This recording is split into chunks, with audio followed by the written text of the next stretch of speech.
കർത്താവിൻ്റെ പരിശുദ്ധനാമം മഹത്വപ്പെടട്ടെ. ഈ പ്രഭാതത്തിൽ എല്ലാ ദൈവദാസന്മാർക്കും ദൈവജനത്തിനും ക്രിസ്തയേശുവിൻ്റെ നാമത്തിലുള്ള പ്രഭാത വന്ദനത്തെ അറിയിക്കുന്നു. ഈ പ്രഭാതത്തിൽ നാം ധ്യാനിപ്പാൻ ആഗ്രഹിക്കുന്ന തിരുവചന ഭാഗം ഉൽപ്പത്തി പുസ്തകം 12-ാം അധ്യായം അതിൻ്റെ 2-ാമത്തെ വാക്യത്തിൻ്റെ അവസാന ഭാഗമാണ്. യഹോവയാകുന്ന ദൈവം അബ്രഹാമിനോട് പറയപ്പെടുന്ന ഒരു അതിപ്രധാനമായ ഒരു കാര്യം. ഒത്തിരി കാര്യങ്ങൾ 1 മുതലുള്ള വാക്യങ്ങളിൽ അബ്രഹാമിനോട് ദൈവം സംസാരിക്കുന്നുവെങ്കിലും സൃഷ്ടാവാകുന്ന ദൈവം അബ്രഹാമിനോട് അടിവരയിട്ട് പറയുന്നൊരു ഭാഗമുണ്ട്. ഞാൻ നിന്നെ അനുഗ്രഹിക്കാം, നീ വലിയൊരു ജാതിയാകും എന്നൊക്കെ പറഞ്ഞിട്ട് ദൈവം പറയുകയാണ്, അബ്രഹാമേ, നീ ഒരനുഗ്രഹമായിരിക്കും, നിന്നെ അനുഗ്രഹിക്കാമെന്നൊക്കെ ദൈവം അബ്രഹാമിനോട് പറഞ്ഞെങ്കിലും ദൈവം ഉറപ്പിച്ചു പറയുന്ന, ആണയിട്ട് പറയുന്ന പോലെ അബ്രഹാമിനോട് ദൈവം പറയുകയാണ്, നീ ഒരു അനുഗ്രഹമായിരിക്കും. നമുക്കറിയാം, കൽദയരുടെ പട്ടണമായ ഊരിൽ നിന്ന് ദൈവം ഏകനായ അബ്രഹാമിനെ വിളിച്ച് വേർതിരിച്ച് ദൈവത്തെ സേവിക്കുവാനും ദൈവത്തിൻ്റെ നാമത്തെ ഉയർത്തുവാനും ദൈവം ആഗ്രഹിച്ച് അബ്രഹാമിനോട് ദൈവം പറഞ്ഞു, ഞാൻ നിന്നെ കാണിപ്പാനിരിക്കുന്ന ദേശത്തേക്ക് ഞാൻ നിന്നെ കൊണ്ടുപോകും, നീ കാല് ചവിട്ടുന്ന ദേശം മുഴുവനും ഞാൻ നിനക്ക് നിന്റെ സന്തതിക്കും അവകാശമായി തരും എന്നൊക്കെ ദൈവം അബ്രഹാമിനോട് പറഞ്ഞ് അബ്രഹാമിനെ ധൈര്യപ്പെടുത്തി ദൈവത്തിൻ്റെ പാതയിലേക്ക് ദൈവം നയിക്കുമ്പോൾ അബ്രഹാം വളരെ സന്തോഷകരമായ നിലകളിൽ അതുവരെ കേൾക്കാത്ത, അല്ലെങ്കിൽ നമ്മളെല്ലാവരും പഠിക്കുന്നത് പോലെ പഠിച്ചിട്ടുള്ളതുപോലെ വിഗ്രഹങ്ങളെ ഉണ്ടാക്കുകയും വിൽക്കുകയും ചെയ്തുകൊണ്ടിരുന്ന തേരഹിൻ്റെ കുടുംബ പശ്ചാത്തലത്തിനകത്തു നിന്ന് അതുവരെയും അബ്രഹാമിന് കേൾപ്പാൻ കഴിയാത്ത ഒരു ദൈവശബ്ദം അബ്രഹാമിൻ്റെ കാതുകളിൽ മുഴങ്ങി. വിഗ്രഹ ദൈവങ്ങളെ ഉണ്ടാക്കുകയും വിൽക്കുകയും ചെയ്തിട്ടും ഏറെ കാലങ്ങൾ അബ്രഹാമും കുടുംബവും അത് ചെയ്ത് മുൻപോട്ട് വന്നിട്ടും ആ വിഗ്രഹ ദൈവങ്ങളിൽ നിന്നും കേൾക്കാൻ കഴിയാത്ത വ്യത്യസ്തമായൊരു ശബ്ദം ഇപ്പോൾ ഇത് അബ്രഹാമിൻ്റെ കർണപടങ്ങളിൽ മുഴങ്ങിക്കേൾക്കുമ്പോൾ ആ ദൈവശബ്ദത്തിൻ്റെ മുൻപാകെ അബ്രഹാം ശിരസ് കുനിച്ചുകൊണ്ട് അബ്രഹാം അത് അനുസരിപ്പാൻ താൻ തയ്യാറായി. എന്തിനാണ് അബ്രഹാമിനെ ദൈവം വിളിച്ച് വേർതിരിപ്പാനിടയായത്? 1-2 കാര്യങ്ങൾ അതിനോട് ബന്ധപ്പെട്ട് ചിന്തിച്ചാൽ, ഒന്ന്, അബ്രഹാമിനെ ദൈവം വിളിച്ചു വേർതിരിക്കുന്നതിൻ്റെ പ്രധാന ഉദ്ദേശമെന്ന് പറയുന്നത് തന്നിലൂടെ ഒരു ജനതയെ ദൈവത്തിനു വേണ്ടി വേർതിരിക്കുക എന്നുള്ളത് ദൈവത്തിൻ്റെ പദ്ധതിയായിരുന്നു. ഇന്ന് പകലിൽ ഈ പ്രഭാതത്തിൽ ഞങ്ങളൊരു ചിന്ത നിങ്ങളുമായി പറയട്ടെ. ദൈവം നമ്മെ വിളിച്ച് വേർതിരിച്ചത് നാം ഒരു അനുഗ്രഹമായിരിക്കണം എന്നുള്ളത് ഓർത്ത് മാത്രമല്ല, നമ്മിലൂടെ ദൈവത്തിനു വേണ്ടി ഒരു സമൂഹത്തെ, ഒരു ജാതിയെ, അല്ലെങ്കിൽ അനേകരെ ദൈവത്തിങ്കലേക്ക് ആകർഷിക്കുവാൻ, ദൈവത്തോടടുപ്പിക്കുവാനാണ് ദൈവം നമ്മെ തിരഞ്ഞെടുത്തത് എന്ന് ഈ പ്രഭാതത്തിൽ നാം അറിയാതെ പോകരുത്. അബ്രഹാമിലൂടെ ഒരു ജാതിയെ ദൈവത്തിനു വേണ്ടി തിരഞ്ഞെടുക്കുക, ദൈവത്തെ സേവിക്കുവാൻ, ദൈവത്തെ ആരാധിപ്പാൻ ഒരു സമൂഹത്തെ തിരഞ്ഞെടുക്കുക എന്നുള്ളത് ദൈവത്തിൻ്റെ പദ്ധതിയായിരുന്നു എന്ന് നമുക്ക് മനസ്സിലാക്കുവാനായിട്ട് കഴിയുന്നുണ്ട്. എന്നാൽ നാം ഈ പകലിൽ മനസ്സിലാക്കണം, നാം അനുഗ്രഹിക്കപ്പെട്ടവരായി ജീവിപ്പാൻ വേണ്ടി മാത്രമല്ല ദൈവം നമ്മെ വിളിച്ചു വേർതിരിച്ച് രാജകീയ പുരോഹിത വർഗമാക്കി മാറ്റി രാജവീതിയിൽ ഇന്നും ജയോത്സവമായി നടത്തുമ്പോൾ നമ്മളുടെ ഒരു സമൂഹം ദൈവത്തിങ്കലേക്ക് മടങ്ങി വരണമെന്നുള്ളത് ദൈവത്തിൻ്റെ പദ്ധതിയാണ്. 2, ദൈവം അബ്രഹാമിനെ തിരഞ്ഞെടുത്ത 2-ാമത്തെ ഉദ്ദേശമെന്ന് പറയുന്നത് തന്നിലൂടെ സകല ജാതികളെയും അനുഗ്രഹിക്കണം എന്നുള്ളത് ദൈവത്തിൻ്റെ പദ്ധതിയായിരുന്നു. അതെ, ഇന്ന് പകലിൽ ഈ പ്രഭാതത്തിൽ ഞാൻ വീണ്ടും നിങ്ങളോട് പറയാം, അല്ലെങ്കിൽ നമുക്ക് ഒരുമിച്ച് ചിന്തിക്കാം, ദൈവം നമ്മെ തിരഞ്ഞെടുത്തത് നമ്മിലൂടെ മറ്റുള്ളവർ അനുഗ്രഹിക്കപ്പെടണമെന്നുള്ളതാണ്. അത് നാം മറ്റുള്ളവരെ അനുഗ്രഹിക്കുന്നവരായിരിക്കണം. അബ്രഹാമിനോട് പറഞ്ഞു, നിന്നെ അനുഗ്രഹിക്കുന്നവനെ ഞാൻ അനുഗ്രഹിക്കും എന്ന് ദൈവം പറഞ്ഞു എങ്കിൽ, പുതിയ നിയമത്തിലേക്ക് വരുമ്പോൾ അപ്പോസ്തലനായ പൗലോസ് ഇങ്ങനെ പറയുന്നുണ്ട്, നിങ്ങൾ അനുഗ്രഹം അനുഭവിപ്പാൻ വിളിക്കപ്പെട്ടത് കൊണ്ട് നിങ്ങളും അനുഗ്രഹിക്കുന്നവരായിരിപ്പീൻ. അതെ, നമ്മിലൂടെ മറ്റുള്ളവരെ അനുഗ്രഹിപ്പാൻ ദൈവം ആഗ്രഹിക്കുന്നു. നമ്മുടെ വായിൽ നിന്ന് ശാപവാക്കുകൾ മാത്രമല്ല, അനുഗ്രഹത്തിൻ്റെ വാക്കുകൾ പുറപ്പെടട്ടെ. അത് ദൈവ ഉദ്ദേശമാണ് എന്നുള്ളത് ഇന്ന് പകലിൽ ഞാൻ നിങ്ങളെ ഓർപ്പിക്കുകയാണ്. മൂന്നാമതായിട്ട് ദൈവം അബ്രഹാമിനെ തിരഞ്ഞെടുത്ത മൂന്നാമത്തെ കാരണമെന്ന് പറഞ്ഞാൽ, അബ്രഹാമിലൂടെ ഈ ലോകത്തിന് ഒരു വാഗ്ദത്ത മശിഹായെ നൽകുക എന്നുള്ളത് തന്നെയാണ്. അങ്ങനെയെങ്കിൽ ദൈവം നമ്മയും തിരഞ്ഞെടുത്തത് വാഗ്ദത്ത മശിഹയാകുന്ന ക്രിസ്തുവിനെ ലോകത്തിന് പരിചയപ്പെടുത്തുവാൻ, ലോകത്തിൻ്റെ രക്ഷകനാകുന്ന യേശുവിനെ ചൂണ്ടിക്കാണിക്കുവാനാണ് ദൈവം നമ്മെ തിരഞ്ഞെടുത്തു എന്നുള്ളത് ഈ പ്രഭാതത്തിൽ ഞാൻ നിങ്ങളെ ഓർപ്പിക്കട്ടെ. എന്നാൽ അബ്രഹാമിനെ ദൈവം അങ്ങനെ തിരഞ്ഞെടുത്ത് ശ്രേഷ്ഠനാക്കി, ദൈവത്തിൻ്റെ സ്നേഹിതനാക്കി, വിശ്വാസികളുടെ പിതാവെന്ന അപരനാമത്താൽ അറിയപ്പെട്ട ഒരനുഭവത്തിലേക്ക് ദൈവം അബ്രഹാമിനെ കൊണ്ടുവന്നു. താനൊരു ശ്രേഷ്ഠ വ്യക്തിയായി, അനുഗ്രഹിക്കപ്പെട്ടവനായി തീരുവാനിടയായി.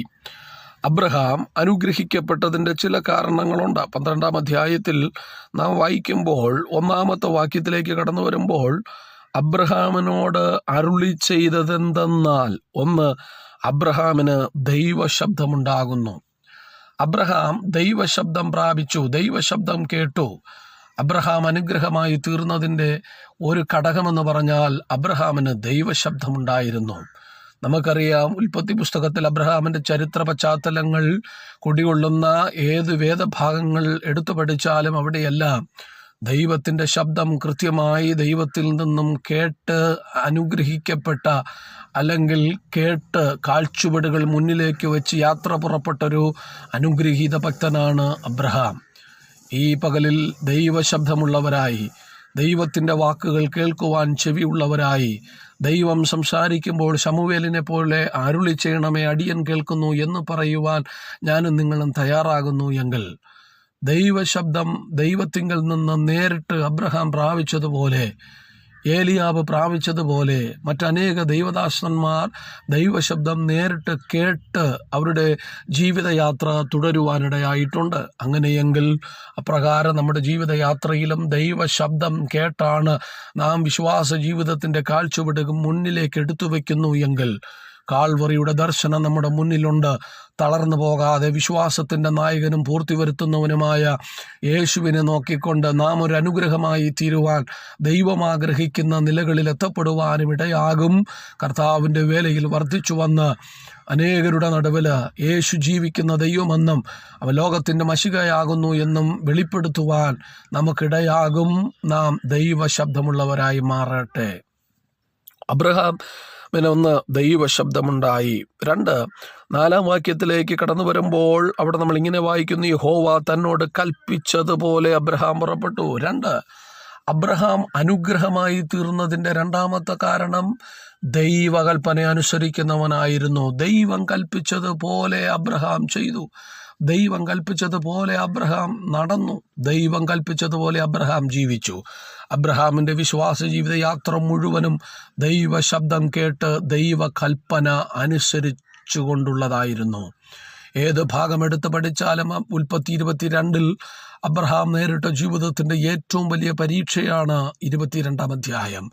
അതിനകത്തും മാനുഷിക കൽപ്പനകളോ വാക്കുകൾക്കോ ചെവി കൊടുക്കാതെ ദൈവശബ്ദത്തിന് ചെവി കൊടുത്ത് ദൈവം പറഞ്ഞ കൽപ്പന അനുസരിപ്പാൻ അബ്രഹാം 3 ദിവസം മുന്നമേ അതിരാവിലെ യാത്ര പുറപ്പെടുന്നതായി കാണുവാൻ കഴിയുന്നുണ്ട്. ദൈവകൽപ്പന അനുസരിക്കുക. സഭാപ്രസംഗി വായിക്കുന്നു, കൽപ്പന അനുസരിക്കുന്നവന്, പ്രമാണിക്കുന്നവന് ഒരു ദോഷവും വരികയില്ല. ദൈവവാക്കുകൾക്കപ്പുറം ദൈവത്തിൻ്റെ കൽപ്പനകളെ പുറങ്കാലുകൊണ്ട് തട്ടിക്കളഞ്ഞ് നാം നമ്മുടെ ബുദ്ധിമണ്ഡലങ്ങളിൽ നിന്ന് ഉടലെടുക്കുന്ന വാക്കുകളുടെ മുമ്പിൽ ശിരസ് കുനിച്ച് മുൻപോട്ട് പോകുന്ന യാത്രകൾ വഴിമധ്യത്തിൽ പരാജയപ്പെടുവാൻ ഇടയാകും.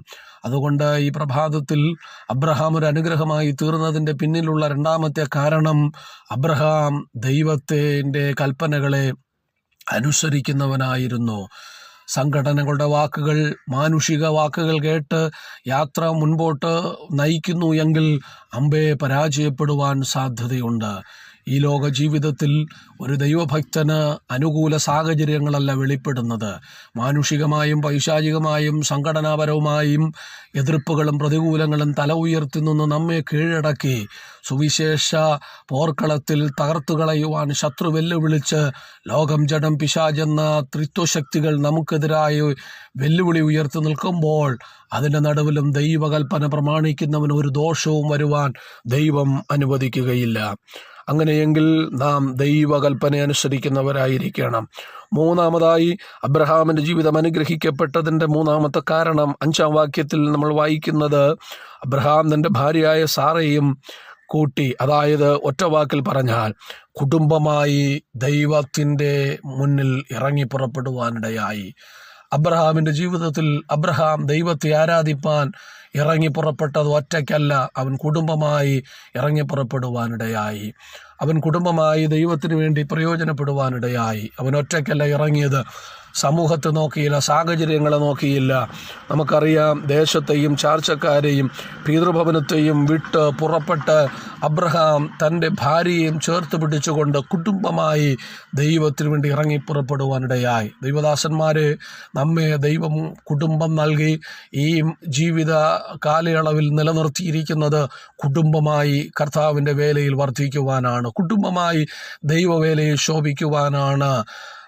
ഈ ലോകത്തിൻ്റെ അനുഭവങ്ങൾക്ക് വേണ്ടി, ഈ ലോകത്തിൻ്റെ ഒഴുക്കിൽപ്പെട്ട് ലോക ആഡംബരങ്ങളിൽ മുഴുകി പാപപ്രളയ അനുഭവങ്ങളിൽ മുഴുകി നീന്തി ജീവിച്ച് ജീവിതം തകർന്നടിയാതിരിപ്പാൻ കുടുംബമായി ദൈവം നമുക്ക് തന്ന ഭാര്യ, ദൈവം നമുക്ക് തന്ന തലമുറ നമ്മൾ ഒരുമിച്ച് നിന്ന് കർത്താവിന് വേണ്ടി നിലകൊള്ളുന്നു എങ്കിൽ, ആമേൻ, ഓബേദേദോമിനെയും കുടുംബത്തെയും ദൈവം പെട്ടകം നിമിത്തം അനുഗ്രഹിച്ചതുപോലെ, യോശുവായെയും കുടുംബത്തെയും ദൈവം അനുഗ്രഹിച്ചതുപോലെ നമ്മെയും കുടുംബമായി തന്നെ ഒരു അനുഗ്രഹമാക്കി ദൈവം മാറ്റുവാനിടയാകും.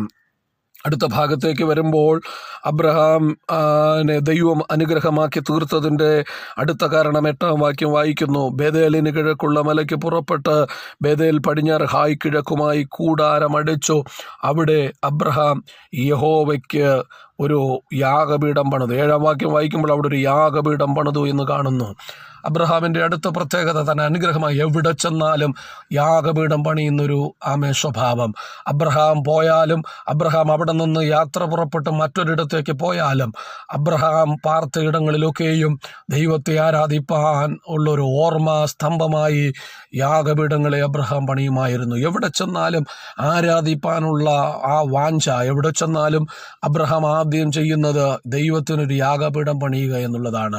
കൂടാരങ്ങളിൽ പാർത്ത അബ്രഹാം കൂടാരങ്ങൾ പൊളിച്ചു മാറ്റി പോകുമ്പോഴും യാഗപീഠങ്ങൾ പൊളിച്ചു മാറ്റാതെ അതൊരു ഓർമ്മസ്തംഭമായി ദൈവത്തെ ആരാധിക്കുന്നൊരു യാഗപീഠമായി അവിടെ നിലകൊള്ളുമായിരുന്നു.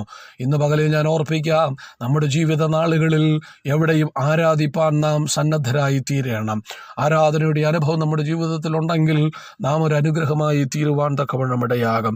ഇതെല്ലാം അബ്രഹാം ചെയ്ത് ദൈവസന്നിധിയിൽ നിന്നപ്പോൾ എന്താണ് അതിൻ്റെ ഫലമെന്ന് ചോദിച്ചാൽ, അവിടെ നമ്മൾ 5-ാം വാക്യത്തിൽ വായിക്കുന്നു, അബ്രഹാം പുറപ്പെട്ട് കനാൻ ദേശത്ത് എത്തി.